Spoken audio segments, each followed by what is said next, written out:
پیغمبر اسلام حضرت محمد صلی اللہ علیہ وسلم کے خلاف اشتعال انگیز بیان دینے والے B J P leader Nupur Sharma اور نوین کمار جندل کو پارٹی سے نکال باہر کیا ہے۔ اس کے باوجود بی جے پی کو عالمی سطح پر لگاتار تنقیدوں کا سامنا کرنا پڑ رہا ہے۔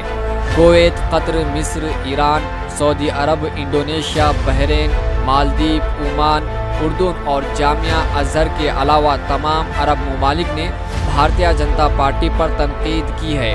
اور عرب دنیا کی ناراضگی کم نہیں ہوئی ہے، بلکہ خلیجی ملکوں میں جہاں انڈین پروڈکٹ کے بائیکاٹ کی مہم میں شدت آ رہی ہے، سپر اسٹورز میں رکھے ہوئے انڈین پروڈکٹس پر بڑے بڑے پلاسٹک کے شیٹ ڈھائے گئے ہیں اور ان پر عربی میں پرچہ لگایا گیا ہے جس میں انڈین پروڈکٹ کی بائیکاٹ کی بات کی گئی ہے۔ کویت کے ایک بڑے سپر مارکیٹ العربیہ کوآپریٹو سوسائٹی اسٹور کے سی ای او ناصر مطیر نے کہا کہ کویتی مسلمان ہونے کی حیثیت سے ہم اپنے پیغمبر اسلام کی توہین ہرگز برداشت نہیں کر سکتے، اور مسلم دنیا کی سب سے بڑی organization OIC organization of Islamic operation نے بھی بھارت میں مسلم منافرت کے بڑھتے واقعات پر سخت رخ اختیار کیا ہے۔ OIC نے بھارت کو تنقید کا نشانہ بناتے ہوئے اقوام متحدہ اور حقوق انسانی تنظیموں سے بھی اپیل کی ہے کہ بھارت نے مسلمانوں کو نشانہ بنانے کے خلاف ضروری قدم اٹھائے جائیں اور پیغمبر حضرت محمد صلی اللہ علیہ وسلم کے تئیں بھارت میں برسر اقتدار پارٹی کے لیڈر جو متنازع بیان دیے ہیں